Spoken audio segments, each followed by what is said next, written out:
Bakü'de bulunan Max Group adlı şirketle 15.02.2025 tarihinde iletişime geçtim. İstenilen evrak ve $4.000 ödemeyi gönderdim. Ancak aradan 5 ay geçmesine rağmen tarafıma herhangi bir kabul mektubu gelmediğinden dolayı para iadesi istedim. Hasan Jafarlı tarafından hesabıma 21.170 TL para gönderdiler. Bu o zaman için $480 ediyor.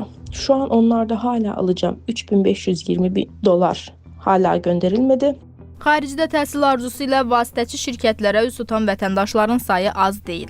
Lakin bu yol hər zaman gözlənilən nəticəni vermir. Şikayətçimizin sözlərinə görə ona Bakı şəhərində fəaliyyət göstərən Max Group MMC ilə bağladığı müqavilə əsasında Türkiyənin İzmir Demokrasiya Universitetinə qəbulun təmin ediləcəyi vədi verilib, lakin aldadılıb.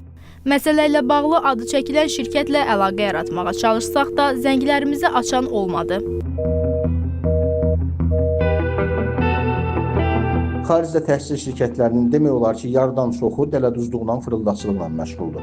Xüsusilə də Türkiyədə universitetlərin birində işləyən hər hansı bir şəxsi, vətəndaşı ki, bunlardan bəziləri Azərbaycan vətəndaşı ola bilərlər, vətəndaşlarla danışırlar, əl altından həmin vətəndaşa müəyyən məbləğ təklif eləyərək ixtisaslarını satın alırlar və gətirib burada Azərbaycanda həmin ixtisasları valideynlərə satmağa çalışırlar. Onu xüsusilə də tibb ixtisasları üzrə Türkiyə ali təhsil müəssisələrində, dövlət universitetlərindən söhbət gedir. SAT və TR100 imtahanı olmadan qəbul olmaq çox çətindir. Ya da qeyri-legal yollarla o qəbul alınacaq ki, bunu da valideyn rahat bir şəkildə bilməlidir.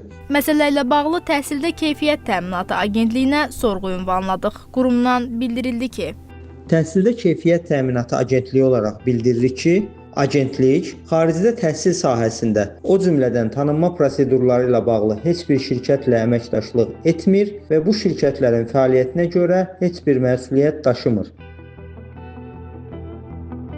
Əgər burada deyək ki, əvvəlcədən məqsədli şəkildə aldatmaq yolu ilə başqasını etibardan sui-istifadə etməklə başqasına məxsus olan əmlakın, pulun ələ keçirilməsi niyyəti olubsa, bu halda bu dələduzluq kimi qiymətləndirilə bilər 178-ci maddənin 1-ci hissəsinə əsasən. Burada həm mülki mübahisə ola bilər, həm də mənim dediyim halda burada cinayət tərkibi olan məsələ ola bilər və o məhkəmə vasitəsilə ona dəymiş ziyanı geri tələb eləyə bilər. Qeyd edək ki, Təhsildə Keyfiyyət Təminatı Agentliyinin rəsmi saytında tanınmayan universitetlərin siyahısı yerləşdirilib. Valideynlər və abituriyentlər xaricdə təhsil şirkətinə müraciət etdikdən sonra seçilən universitetin bu siyahıda olub-olmadığını mütləq yoxlamalı və tanınmayan ali təhsil müəssisələrinə qəbuldan imtina etməlidirlər.